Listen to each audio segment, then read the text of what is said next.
Восходящие звезды эстрады ни в чем не уступают звездам состоявшимся. 13 ноября в Казани пройдет концерт победительницы проекта «Голос» Дины Гариповой. Певица подготовила полуторачасовую сольную программу с группой музыкантов. Казанцы услышат исполнение мировых хитов на разных языках.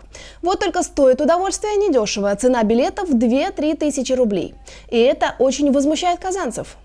В разговоре без камер организаторы сообщили, что цена билетов на концерт Дины в Казани стандартная для всех крупных городов и начальная стоимость от 800 рублей.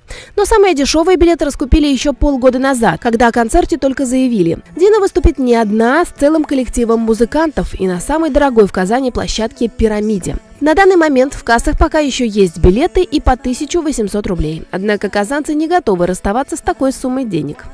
Ну, конечно, дорого. Можно на классический концерт хороший сходить в большой концертный зал за 350 рублей и сходить на Мацуева за 600 рублей. Поэтому 2-3 тысячи, наверное, это очень дорого. Я ее реально не слышал впрямую звука, а так вроде нормально поет. Ну, дорого, я думаю. Для нашего города очень дорого. Ну, Дина Гарипова еще не такая знаменитая, так что это слишком дорого.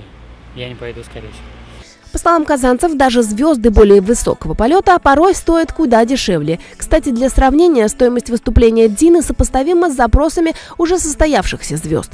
Билеты на концерт Филиппа Киркорова стоят 2-2,5 тысячи рублей, Валерия Меладзе – 3, и за те же деньги можно попасть даже на концерт Элтона Джона. А вот Алена Апина и певица Максим и вовсе оценивают свое выступление раза в 2 дешевле Дины. Однако, по словам организаторов, в Казани еще не самые дорогие билеты. Например, в Саратове и Ростове-на-Дону желание послушать Дину Гарипову обойдется в 3,5 тысячи рублей.